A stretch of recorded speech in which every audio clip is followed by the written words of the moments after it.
ایک گاؤں تھا جس کا نام پھول نگر تھا۔ اس گاؤں میں سب لوگ خوشحال اور ملنسار تھے۔ وہاں ایک چھوٹا بچہ بھی رہتا تھا جس کا نام علی تھا۔ علی نہایت ذہین اور شرارتی بچہ تھا۔ اس کا سب سے پسندیدہ کام کتابیں پڑھنا تھا۔ اس کے پاس بہت سی کتابیں تھیں، لیکن ایک دن اسے ایک ایسی کتاب ملی جس میں جادوئی راز چھپا تھا۔ ایک دن علی گاؤں کی پرانی لائبریری میں گیا۔ اس لائبریری میں بہت پرانی اور نایاب کتابیں تھیں۔ علی کی نظر ایک خوبصورت سنہری جلد والی کتاب پر پڑی جس پر عجیب و غریب نقش و نگار بنے ہوئے تھے۔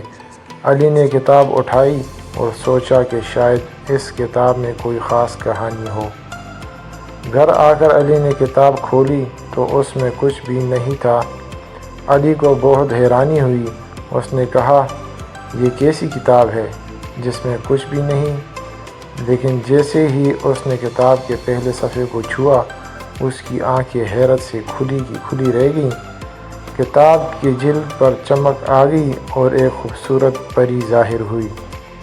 پری نے علی کو دیکھا اور مسکرا کر کہا، سلام، میں جادو کی پری ہوں اور یہ کتاب جادوئی رازوں سے بھری ہے، لیکن ان رازوں کو جاننے کے لیے تمہیں میری کہی ہوئی کچھ باتیں ماننی ہوگی۔ علی نے حیرانی سے پوچھا، کیا یہ واقعی جادوئی کتاب ہے؟ اور ان رازوں کو جاننے کے لیے مجھے کیا کرنا ہوگا؟ پری نے کہا، ہر رات تمہیں ایک کہانی پڑھنی ہوگی اور اس کے آخر میں ایک سوال کا جواب دینا ہوگا۔ اگر تم صحیح جواب دو گے تو اگلا راز کھل جائے گا، ورنہ تمہیں دوبارہ کوشش کرنی ہوگی۔ علی کو یہ بات بہت پسند آئی۔ وہ روز رات کو کتاب کھولتا اور پری کی دی ہوئی کہانی پڑھتا۔ کہانیاں نہایت دلچسپ اور سبق آموز تھیں جو علی کو زندگی کے اہم اصول سکھاتی تھیں۔ پہلی رات کی کہانی ایک جنگل کے شیر کی تھی جو ہمیشہ اکیلا رہتا تھا اور دوسروں کو اپنی طاقت سے ڈراتا تھا۔ کہانی کے آخر میں سوال تھا، دوستی کیوں ضروری ہے؟ علی نے سوچا اور جواب دیا، دوستی سے ہم سیکھتے ہیں کہ ہمیں ایک دوسرے کا خیال رکھنا چاہیے۔ دوستی ہمیں مضبوط بناتی ہے۔ جیسے ہی علی نے جواب دیا، کتاب کی دوسری کہانی کا دروازہ کھل گیا۔ ہر رات علی کو ایک نئی کہانی پڑھنے کو ملتی اور وہ ایک نیا سوال حل کرتا۔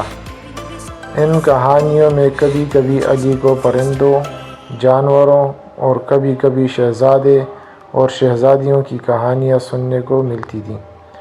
ان کہانیوں نے علی کے دل میں محبت، رحم اور دوسروں کی مدد کرنے کا جذبہ پیدا کیا۔ ایک رات کی کہانی ایک ایسے کسان کی تھی جس نے اپنے کھیتوں میں بہت محنت کی لیے جب فصل خراب ہو گئی تو اس نے ہمت نہیں ہاری۔ کہانی کے آخر میں سوال تھا، ہمت کیوں ضروری ہے؟ علی نے جواب دیا، ہمت کرنے سے ہم مشکل حالات میں بھی ثابت قدم رہ سکتے ہیں اور کامیابی کی طرف بڑھ سکتے ہیں۔ علی کا جواب درست تھا اور پری نے ایک اور راز کھول دیا۔ آخر کار جب علی نے تمام کہانیاں اور سوالات حل کر لیے تو پری نے کہا، علی، تم نے اپنی محنت، عقل اور خلوص سے یہ تمام راز معلوم کر لیے ہیں۔ اب تم اس کتاب کے حقیقی مالک ہو۔ تمہیں اس کتاب سے وہ علم مل گیا ہے جو زندگی میں ہمیشہ کام آئے گا۔ پری نے کتاب کو علی کے ہاتھوں میں تھمایا اور مسکرا کر کہا، یہ کتاب اب تمہاری ہے۔ اس کتاب کو اپنے دوستوں کے ساتھ بانٹنا اور ان کہانیوں کو سب کو سنانا تاکہ وہ بھی ان رازوں سے فائدہ اٹھا سکیں۔ علی نے وعدہ کیا کہ وہ اس کتاب کی کہانیاں اپنے دوستوں اور گاؤں کے بچوں کو سنائے گا اور سب کو ان کہانیوں سے سیکھنے کا موقع دے گا۔ اس طرح علی نے نہ صرف اپنی زندگی میں بہت سی خوبیاں سیکھیں بلکہ گاؤں کے دیگر بچوں کو بھی ان کہانیوں سے روشناس کرایا۔ یوں علی نے جادوئی کتاب کے رازوں کو سب کے سامنے لا کر ایک مثال قائم کر دی اور اس کی کہانی سب کے لیے سبق آموز بن گئی۔